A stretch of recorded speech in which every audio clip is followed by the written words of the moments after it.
Hi, welcome to Shiyana kitchen. இன்றைக்கி நம்ம சேனலில் நாட்டுக்கோழி குழம்பு, ராகி களி, நாட்டுக்கோழி சுக்கா எப்படி செய்யலான்னு பார்க்கலாம். இதுக்கு குக்கரில் தாராளமாக நல்லெண்ணெய் சேர்த்துக்கோங்க. நாட்டுக்கோழி ஹீட்டுனால நல்லெண்ணெய் சேர்த்துக்கோங்க. இது கூட பிரிஞ்சி இலை, சோம்பு, ஏலக்காய், பட்டை, கிராம்பு எல்லாத்தையுமே சேர்த்துக்கோங்க.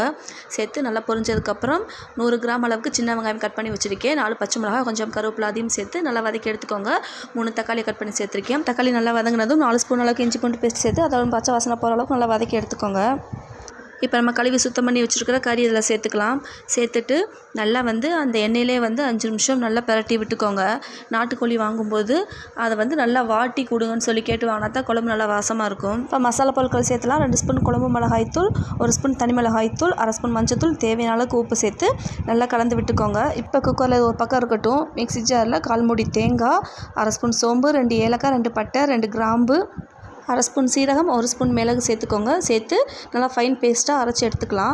நாட்டுக்கோழி குழம்புக்கு கொஞ்சம் மிளகு அதிகமாக சேர்த்து அரைச்சா நல்லாயிருக்கும். நம்ம அரைச்ச தேங்காய் பேஸ்ட்டை இந்த கறியோடு சேர்த்து கொட்டி நல்லா கலந்து விட்டுக்கோங்க.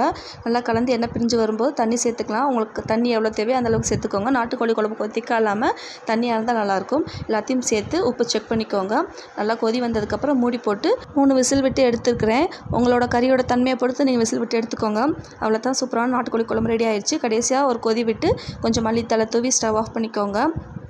இந்த நாட்டுக்கோழி குழம்புக்கு ராகி களியோடு சேர்த்து சாப்பிட்டா ரொம்ப சூப்பராக இருக்கும்.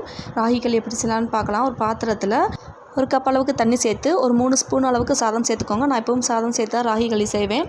கொஞ்சம் உப்பு சேர்த்து நல்லா அந்த சாதம் கொதி வந்ததுக்கப்புறம் 1 கப் தண்ணிக்கு 1.5 கப் அளவுக்கு மாவு சேர்த்து நல்லா மாவு வேகிற அளவுக்கு நல்லா கலந்து விட்டுக்கோங்க. இப்போ தண்ணியெல்லாம் நல்லா ட்ரை ஆகி நல்லா திக்கான பதத்துக்கு வர அளவுக்கு நல்லா கலந்து விட்டுக்கிட்டே இருங்க. தண்ணி நல்லா ட்ரை ஆகி மாவு நல்லா மிக்ஸ் ஆகி வெந்துருச்சு.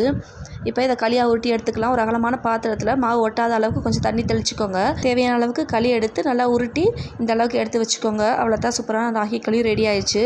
இதுக்கு சைட் டிஷ் பார்த்திங்கன்னா நாட்டுக்கோழி குழம்புல இருக்கிற கறியை எடுத்து அதை சுக்காவாக செஞ்சுருக்கேன். இது செய்கிறதுக்கு ஒரு இரும்பு கடாயில் 3 ஸ்பூன் அளவுக்கு தேங்காய் எண்ணெய் சேர்த்து 1/2 ஸ்பூன் சோம்பு, கொஞ்சம் கருவேப்பிலை, 3 பெரிய வெங்காயம், 2 பச்சை மிளகாய் கட் பண்ணி சேர்த்துருக்கேன். எல்லாம் சேர்த்து வெங்காயம் நல்லா வதங்கினதுக்கப்புறம் 1 ஸ்பூன் அளவுக்கு இஞ்சி பூண்டு பேஸ்ட்டு சேர்த்து லோ ஃப்ளேமில் வச்சு நல்லா கலந்து விட்டுக்கோங்க. இப்போ மசாலா பொருட்கள் சேர்த்துலாம். 1 ஸ்பூன் மிளகாய்த்தூள், 1/2 ஸ்பூன் மஞ்சத்தூள், தேவையான அளவுக்கு உப்பு சேர்த்துக்கோங்க. இந்த மசாலா வாசனைலாம் போகிற அளவுக்கு லோ ஃப்ளேமில் நல்லா கலந்து விட்டதுக்கப்புறம் குழம்புல இருக்கிற கறி உங்களுக்கு எவ்வளோ கறி தேவையோ அந்த அளவுக்கு எடுத்து இதில் சேர்த்து ஒரு 5 நிமிஷத்துலேருந்து 7 நிமிஷம் வரைக்கும் ஹை ஃப்ளேம் வச்சு நல்லா கலந்து விட்டுக்கோங்க. கடைசியாக 2லேருந்து 2.5 ஸ்பூன் மிளகுத்தூள், கொஞ்சம் கருவேப்பிலை, 1/2 ஸ்பூன் அளவுக்கு லெமன் ஜூஸ் சேர்த்து கலந்து விட்டுட்டு ஸ்டவ் ஆஃப் பண்ணிக்கோங்க. அவ்வளோ தான், சூப்பராக நாட்டுக்கோழி சுக்கா ரெடி ஆயிடுச்சு. இந்த நாட்டுக்கோழி சுக்கா ஒன்ஸ் வீட்டில் ட்ரை பண்ணி பாருங்கள். சாப்பிட்றதுக்கு ரொம்பவே சூப்பராக இருக்கும். ராகி களி கூட நாட்டுக்கோழி குழம்பு வச்சு சாப்பிட்றது உங்களை யாருக்கு பிடிக்குன்றதை மறக்காமல் ஷேர் பண்ணுங்கள். நாளைக்கு இன்னொரு வீடியோட சந்திக்கிறேன். டாடா.